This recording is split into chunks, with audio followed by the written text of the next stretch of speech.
to the dark side. Greetings, I am Lord Bruticus, and this is Dark Side Chat number 17. My guest this time over the telephone is a fellow council member of the new Brotherhood of Darkness, and is a costumer as well. He is not the Lord Sin of Dark Side Chat number 6, but his name is Lord Sin. In fact, he goes by the Usher, Sithari Sin. Welcome, Lord Sin, to the Dark Side Chats. The Force is with us, Lord Bruticus. Well, you have two characters you costume as, one from the Star Wars movies, Darth Maul, and one of your own creation, Sithari Sin. What brought about the creation of your Lord Sin character, and what does Sithari mean? The Sithari is a prophesized creature of darkness that changes the way that the Order of the Sith operate.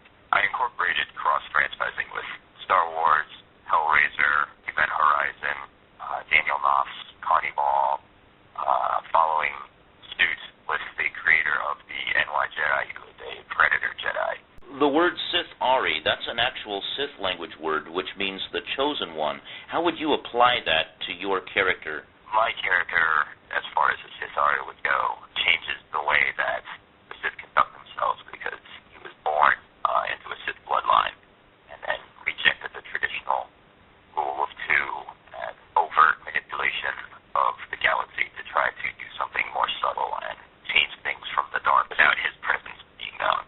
Well, what kinds of experiences have you had costuming as your two characters, Darth Maul and Sithari Sin? And what types of events have you costumed at? I've done a couple of photo shoots. I've done a couple of the Comic-Cons here in New York, a Toys R Us release party at Times Square, which got a lot of attention. One event with Ray Park, the man himself, in Long Island. And generally, reactions range from childhood fascination to people pulling their children away from me. So you got to meet Ray Park himself. How was it like meeting the man who portrayed Darth Maul while dressed up as Darth Maul, and what was the nature of that particular event? That particular event, Ray was working an event in Long Island, and the members of the NY Jedi got together to go help support him and promote, I think it was the release of his new movie coming up, G.I. Show, where he plays Snake Eyes. And, I had met Ray before. He's a very laid-back, very, very nice guy, and anything that we could do to support him would go above and beyond the call of duty. You are involved with a group called the New York Jedi. We here in Southern California have a similar group called the LA Jedi. Can you tell us briefly what the NY Jedi is, and what does it do?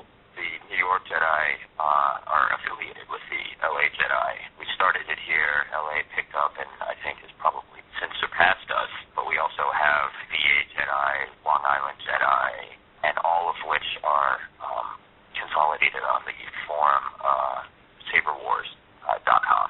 It's a collective of lightsaber enthusiasts, martial arts instructors, and stunt choreographers who are encouraged to make their own characters. Of course, grab the closest glow stick you can, and choreograph fight scenes at events such as New York Comic-Con or any other types of gatherings, even as small as just going to Washington Square Park. And it is a lot of fun.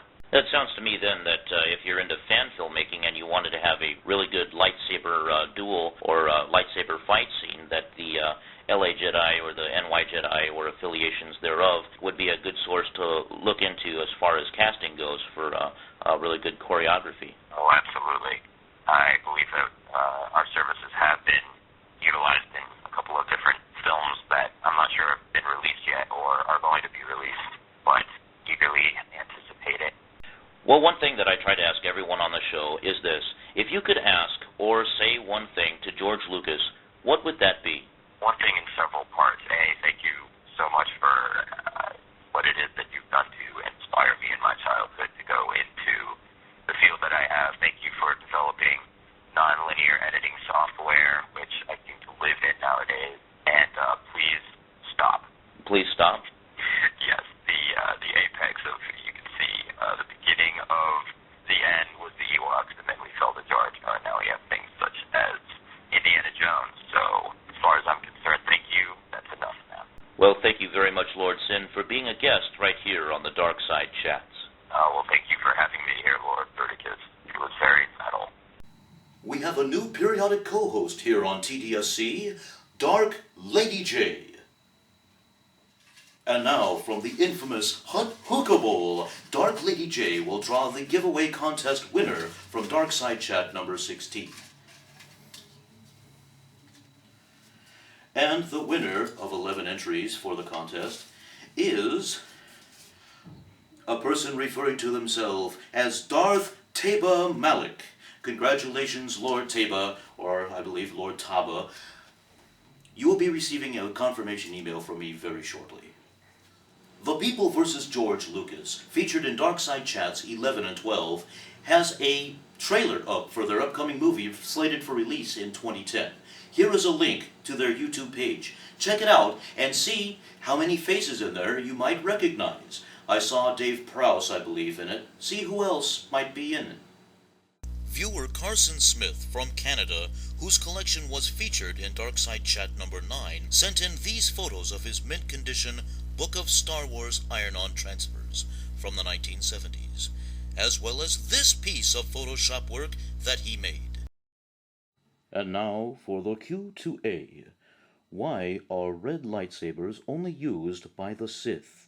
If you know the answer, put it in the comments section of this video.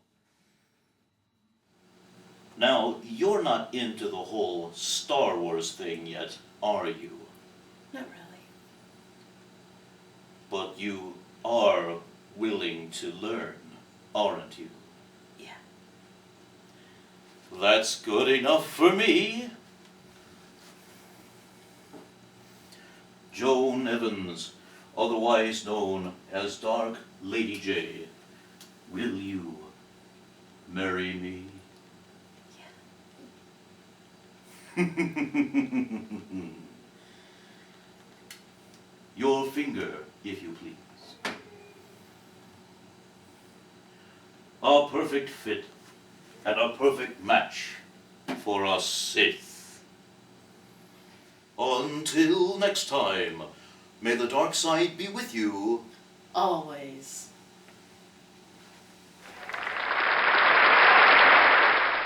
Give yourself to the dark side.